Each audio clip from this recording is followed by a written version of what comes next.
প্রিয় ভাইয়েরা, এই যে বিজ্ঞাপনের জন্য মিথ্যা কথা বলা বা অন্য কোনো প্রয়োজনের জন্য মিথ্যা কথা বলা, মিথ্যা কথা বলা সম্পর্কে রাসূলুল্লাহ সাল্লাল্লাহু আলাইহি ওয়াসাল্লাম সবচেয়ে ভয়ঙ্কর কথা বলেছেন। রাসূল সাল্লাল্লাহু আলাইহি ওয়াসাল্লাম বলছেন, মিথ্যাবাদিতা তোমাদেরকে নির্লজ্জতা দিবে এবং পাপাচারের দিকে ধাবিত করবে। সুতরাং কোনো বিজ্ঞাপন তো দূরের কথা, কোনো কিছুর জন্যই মিথ্যা দিয়ে আমরা উপস্থাপন করতে পারি না। আমরা দেখেছি প্রিয় ভাইয়েরা, আব্দুল্লাহ বিন আমের রাদিয়াল্লাহু তাআলা আনহু তিনি বলছেন, আমি ছোট ছিলাম আর রাসূলুল্লাহ সাল্লাল্লাহু আলাইহি ওয়াসাল্লাম আমার বাড়িতে এসে বসলেন, আমার মা দেখলেন আমি বাড়ি থেকে বেরিয়ে যাচ্ছি। তখন আব্দুল্লাহর মা বলেন, এই আব্দুল্লাহ, বাইরে যেও না, তোমার জন্য একটা মজা দিব। উনি বাড়িতে না যায় ভিতরে আসলো। নবী করিম সাল্লাল্লাহু আলাইহি ওয়াসাল্লাম জিজ্ঞাসা করলেন আব্দুল্লাহর মাকে, তুমি আব্দুল্লাহকে যে বললে মজা দেবা, কি দিবা? বলে, ইয়া রাসূলুল্লাহ, আমার কাছে একটা রুতাব কাঁচা খেজুর আছে, ওই খেজুরটা ওকে দিব। বলে, হ্যাঁ তাহলে ঠিক আছে, তুমি যদি এইটা না দিয়ে তাকে শুধু বাইরে যাওয়া ঠেকানোর জন্য মজা দিবে বলতে, তাহলে তুমি মিথ্যুক হিসাবে আল্লাহর কাছে পরিগণিত হতে।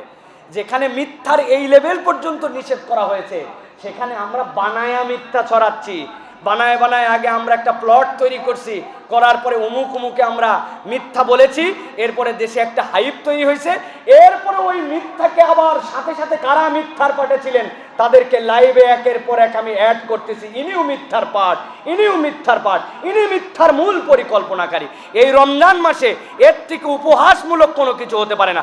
আল্লাহ এদেরকে হেদায়েত দান করেন।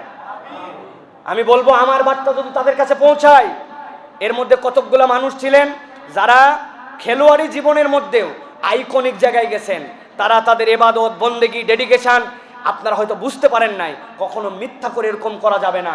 জাতির কাছে আপনারা ক্ষমা চান, উন্মুক্ত, যে আমাদের এটা না বুঝে ভুল হয়েছে, আমরা জীবনে কোনোদিন এরকম ধোঁকাবাজি আর কোনো কিছু করব না। আপনারা যদি এইটা করেন, এইটা সামনে একটা ট্রেন্ড হয়ে দাঁড়াবে। ধোঁকা দিয়ে, মিথ্যাবাদিতায়, বিভিন্ন ধরনের প্রতারণা করে, চালাকি করে দেশের মধ্যে একটা হাইপ তৈরি করা হবে। তারপরে এটা আপনি ভেঙে দিবেন। ভেঙে দেওয়ার দ্বারা আপনি একটা মিথ্যার ট্রেন্ড তৈরি করলেন। কিয়ামত পর্যন্ত যত গুনাহ সব আপনার আমলনামায় যাবে। অতএব যারা এই লেভেলে থাকেন, আমি তাদেরকে বলবো, আল্লাহ রাব্বুল আলামিন তাদেরকে বুঝ দান করেন, আল্লাহ রাব্বুল আলামিন তাদেরকে হেদায়েত দান করেন। সাথে সাথে আরো একটা জিনিস বলে রাখি, অনেকে অনেক পণ্যের বিজ্ঞাপন করে না ভাই, এই দুধ, এই সাবান, এই শ্যাম্পু, বলে না, বাপরে এটা করলে এই হবে। যদি কোনো ব্যক্তি ওই জিনিসের 100% গুণাগুণ নিজে প্রয়োগ করে, ব্যবহার করে, গুণমুগ্ধ হওয়ার পরে তারপরে জানান জায়েজ, কিন্তু শুধু পয়সার জন্য কেবল যা স্ক্রিপ্ট লিখে দিয়েছে আপনি তাই বলেন, এটাও হারাম। এই বিজ্ঞাপন করাও না জায়েজ। বাংলাদেশে তো আমাদের মাথা ধোলাই করে, এই জন্য আমরা তো বিজ্ঞাপনের এগুলো কোনো মারপ্যাচ বুঝি না। ছোট্ট করে নিচে একটা স্টার চিহ্ন দিয়ে রাখে, ওটা ওদের হচ্ছে দায় মুক্তির জন্য। উমুকটা মাখেন, ফর্সা চকচকা হয়ে যাবে। আরে এই ক্রিম তো আমার নাইজেরিয়াতে পাঠালে বহুদিন নাইজেরিয়ার সমস্যা দূর হয়ে যেত। যেমনি আপনি ফর্সার কথা বলে, পুরা প্রতারণা। তারপরেও বাঙালি এই প্রতারণার মধ্যে ডুবে আছি আমরা, আছি না ভাই? মিথ্যা। আপনি হরলিক্স, অমুক তমুক, এরা তো পুরাই মিথ্যু, পুরা মৃত্যু। কি স্পষ্ট কেউ যদি মিথ্যা কথা বলতে পারে, তাহলে এরা বিজ্ঞাপন দিয়ে এগুলো মিথ্যা কথা বলে। বাঙালি তারপরে ওই বিজ্ঞাপন গিলে ফেলতেছে, এগুলো হারাম। এই প্রতারণার থেকে আমাদের বাঁচতে হবে। সুতরাং আমি বলবো, আমাদের তামিম ইকবাল খান, আমাদের মুশফিকুর রহিম ভাই, আপনারা আইকনিক ম্যান বাংলাদেশে। আপনারা জাতির কাছে ক্ষমা চান এবং এই নির্লজ্জ কাজ করার জন্য রমজান মাসে আপনারা যে প্রতারণা করেছেন, এর জন্য আপনারা ক্ষমা চান। নবী করিম সাল্লাল্লাহু আলাইহি ওয়াসাল্লাম বলছেন, মান গাশশানা ফালাইসা মিন্না, যে ধোঁকাবাজ সে আমার উম্মত নয়। আপনি বলবেন, আমি অমুক বিজনেসের প্রমোশন করার জন্য আমি এটা করেছি। এই মিথ্যা প্রমোশন করার অধিকার আপনাকে ইসলাম দেয় নাই।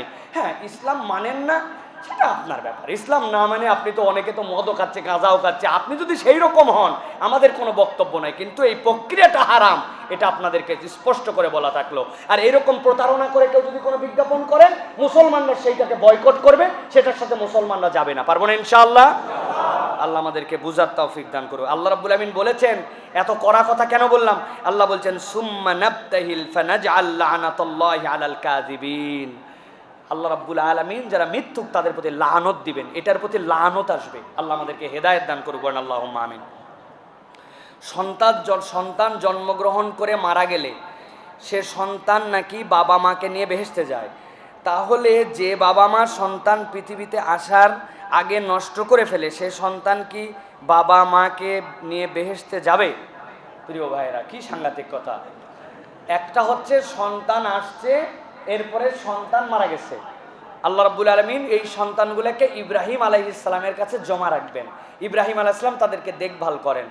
আর যে সন্তান আসার কথা আপনি আনেন নাই, ওর ব্যাপারে আল্লাহ কোরআনুল কারীমের মধ্যে কি বলেছেন? আল্লাহ রাব্বুল আলামিন বলেছেন কোরআনুল কারীমের মধ্যে, ওয়া ইযাল মাউউদাতু সুইলাত বিআইয়ি যামবিন কুতিলাত, আমাকে কোন পাপে হত্যা করা হয়েছিল আগে তুমি উত্তর দাও, জান্নাত তো বহুদূর। তা আগে জাহেলি যুগে হওয়ার পরে হত্যা করতে, এখন ভ্রূণ হত্যা করে না ভাই? দেখে দেখে হত্যা করে। প্রত্যেকটা হাসপাতালের মূল ব্যবসা প্রাইভেট ক্লিনিকের ডিএনসি করা, প্রত্যেক অ্যাবর্শন করা, এগুলো হাসপাতালের মূল ব্যবসা। আল্লাহ বলেন আমাদেরকে হেদায়েত দান করুক। অতএব প্রিয় ভাইরা, এই যে হত্যা করলো, এই হত্যা করার কারণে আল্লাহর কাছে একটা, আল্লাহর সৃষ্টি জীবকে হত্যা করার কারণে দুইটা জিজ্ঞাসা, যে কেন হত্যা করলে, আর 2 নম্বর আল্লাহ বলবেন আমি বলেছিলাম ওয়ামা মিন দাব্বাতিন ফিল আরদি ইল্লা আলাল্লাহি রিজকুহা, রিজিকের দায়িত্ব আমার, আর তুমি মনে করছো 3টা 4টা বাচ্চা হয়ে গেলে আমার কি না কি হয়ে যায়, এই জন্য আমি বাচ্চা নেই নাই। আল্লাহর কাছে যাওয়ার পরে উল্টা তাকে জবাবদিহি করতে হবে, জবাব দিতে না পারলে জাহান্নামে যেতে হবে, কেননা সে আল্লাহর একটা সৃষ্টিকে হত্যাকারী, তাও সর্বোত্তম সৃষ্টি মানুষকে হত্যাকারী।